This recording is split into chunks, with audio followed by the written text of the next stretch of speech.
SSC GD 2026 का paper easy आएगा या टफ, ये क्वेश्चंस हर लोगों के दिमाग में चल रहा है। कोई बोल रहा है कि इस बार क्वेश्चंस जो है वो इजी आएगा।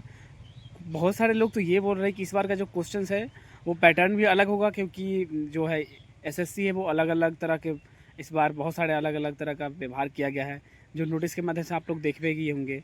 तो वो लोग ये सोच रहे हैं कि इस बार पेपर बहुत ज़्यादा टफ आएगा, और इसलिए वो बहुत सारे लोग ये क्या किए हैं कि जो भी लोग मैं मतलब जो बात चल रहा था कि फर्स्ट वीक में आप लोग एग्ज़ाम देंगे, तो वो इसी चक्कर में बहुत सारे लोग फर्स्ट वीक को नहीं चूज करके सेकेंड वीक या थर्ड वीक में गए हैं, क्योंकि उनको तब तक पता चल जाएगा कि पेपर का लेवल किस तरह का आएगा, जो कि काफ़ी अच्छा ये आपका डिसीजन है। आज अब मैं आपको बताऊंगा कि इस बार एसएससी जीडी का पेपर इजी आएगा या टफ। तो आज के इस वीडियो को देखने के बाद आपका ये जो कन्फ्यूज़न है ये सब दूर हो जाएगा। सच बताऊँ ना, तो जो पेपर का लेवल है वो आप डिसाइड नहीं कर सकते हैं, लेकिन जो आपका सिलेक्शन है ना उसको आप कंट्रोल और डिसाइड खुद कर सकते हैं कि आपको इस बार सिलेक्शन लेना है या इस बार सिलेक्शन नहीं लेना है। मेरे भाई, मैं आज के इस वीडियो में आपका जो कन्फ्यूजन है वो पूरी तरह से ख़त्म कर दूंगा। बहुत सारे एस्पिरेंट्स जो है पेपर का लेवल किस तरह का आएगा, इस तरह के सोच रखने के कारण उनका जो प्रिपरेशन है वो बहुत अच्छा होने के बाद ही वो बहुत ज़्यादा वीक हो जाते हैं, बस यही चक्कर में कि क्या इस बार का पेपर इजी आएगा, क्या इस बार का पेपर मॉडरेट या टफ आएगा। तो इस सिचुएशन से वो लड़ाई नहीं करते हैं, वो यही सोचने में, जिसको हम बोलते हैं ओवर थिंकिंग, यही ओवर थिंकिंग करते रह जाते हैं।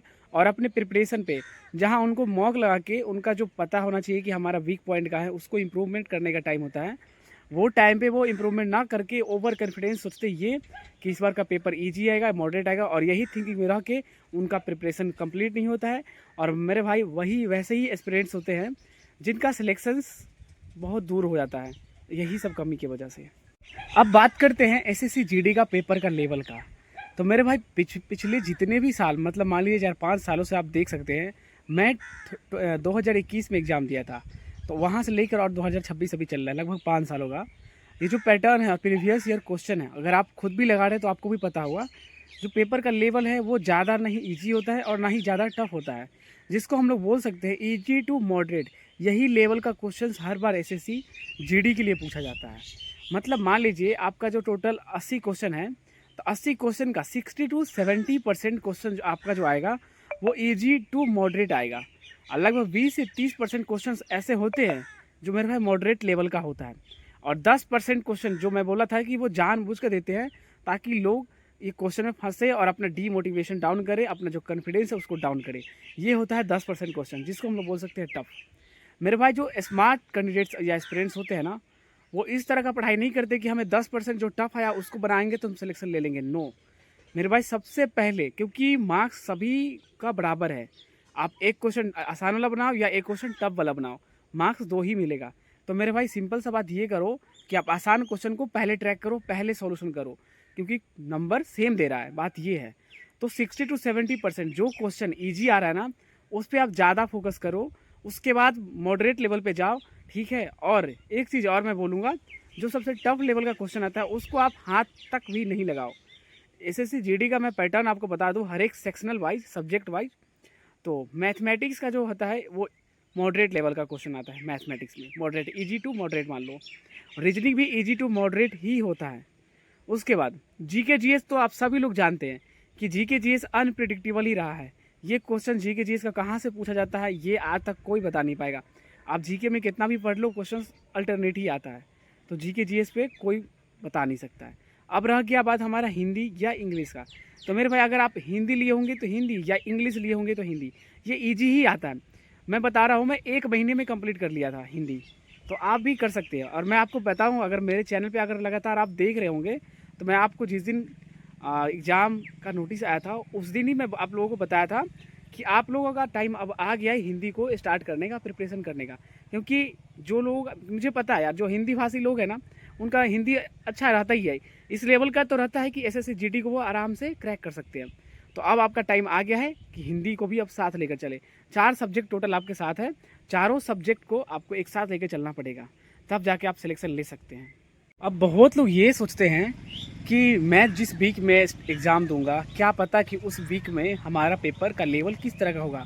हो सकता है हमारा पेपर का लेवल हार्ड हो, टफ हो, हमसे क्वेश्चन ज़्यादा अटैम्प्ट ही ना हो, तो ऐसी स्थिति में फिर हमें किस तरह से सिलेक्शन होगा।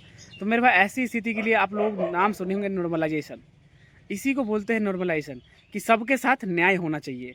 आपका क्वेश्चन टफ आया, बाकी के लिए तो इजी आया है, तो ये तो नाइंसाफ़ी है। तो इसी को देखकर जो कट ऑफ्स वाला सिस्टम है वो लाया गया है। और इस बार एसएससी जीडी 2026 में पहली बार अब जो एवरेज कट ऑफ्स वाला सिस्टम लाया गया। मतलब अब जो कट ऑफ्स है, जो मतलब मान लीजिए कि इस मतलब मान लो जो कि फर्स्ट वीक का जो नंबर है सभी बच्चों का वो बहुत ज़्यादा गया, क्योंकि पेपर ईजी आया इस वजह से। और सेकेंड वीक वाले जो एग्ज़ाम हुआ उसका क्वेश्चन का लेवल टफ था, जिसकी वजह से बहुत बच्चों का मार्क्स कम आया। तो मेरे भाई ऐसी स्थिति में ना पहले कुछ अलग तरीके से नॉर्मलाइजेशन किया जाता था। अब लेकिन क्या है ना कि अब एवरेज सिस्टम लगाया गया है। इससे क्या होगा कि सभी लोगों को फ़ायदा होगा, सभी लोगों को। तो इसके लिए आपको टेंशन लेना की ज़रूरत बिल्कुल भी नहीं है। आपका मार्क्स और आपका न्याय आपके साथ होगा। नॉर्मलाइजेशन अगर आपका पेपर टफ आया तो ज़्यादा मार्क्स बढ़ेगा, और ईजी आया तो थोड़ा सा कम मार्क्स बढ़ेगा। और एक चीज़ मैं आपको और बताता हूँ, पेपर का लेवल ही हमें ये ज़्यादा चीज़ बड़ा मैटर नहीं करता, मैटर करता है कंपटीशन।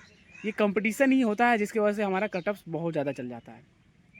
अब सबसे बड़ी बात पता है क्या है, आप लोगों को एक डर होता है कि अगर पेपर का लेवल टफ आया तो आप अलग ही डर जाते हो, और इजी आएगा तो आप ओवर कॉन्फिडेंस हो जाते हो, जिसकी वजह से दोनों में ही लॉस है मेरे भाई। मैं पहले भी बताया हूँ आपको, वीडियो अगर मेरा देखे होंगे तो, कि जब ओवर कॉन्फिडेंस होंगे ना तो आपको क्या लगेगा कि क्वेश्चन कितना ईजी है।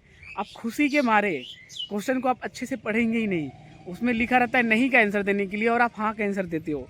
क्योंकि ऐसा मेरे भाई मैं भी किया हूँ, तो आप लोग तो भाई क्यों नहीं करोगे, सभी लोग तो स्टूडेंट ही है, तो इसलिए बता रहे हैं। तो ना आपको ओवर कॉन्फिडेंस होना है और ना ही ज़्यादा आपको डरना है। आपको रहना है न्यूट्रल, मतलब क्वेश्चन टफ भी आया तो भी हमें बनाना है, क्वेश्चन ईजी आया तो भी बनाना है। हाँ, बस मुझे निगेटिव अटेम्प्ट ज़्यादा नहीं करना है। और गेस किस तरह से करना है उसका वीडियो मैं कल डाल दिया हूँ, तो आप वो वाला वीडियो देखिएगा, तो आपको बहुत सारी चीज़ें क्लियर हो जाएगी। मेरे भाई याद रखना, प्रिपरेशन ऐसी करो जो इजी क्वेश्चंस जितने भी है वो सारे के सारे आपसे बन जाए। मॉडरेट क्वेश्चन को आप हैंडल कर लो, और टफ क्वेश्चन होता है इसको स्किप करना सीखो। अगर ये रूल अपना लिए ना आप, तो एग्ज़ाम एसएससी जीडी या अन्य कोई भी एग्ज़ाम मेरे भाई निकाल सकते हो। यही इसका मंत्र होता है। अगर मेरे भाई वीडियो अच्छा लगा हो ना तो वीडियो को लाइक करना और चैनल को ज़रूर से ज़रूर सब्सक्राइब करना। मिलते हैं अगले नए इन्फॉर्मेटिव और बहुत ज़्यादा एक्सपीरियंस वाले वीडियो में। तब तक के लिए जय हिंद, टेक केयर, स्वस्थ रहिए, मस्त रहिए, और हाँ, पढ़ाई ज़रूर से ज़रूर करिएगा।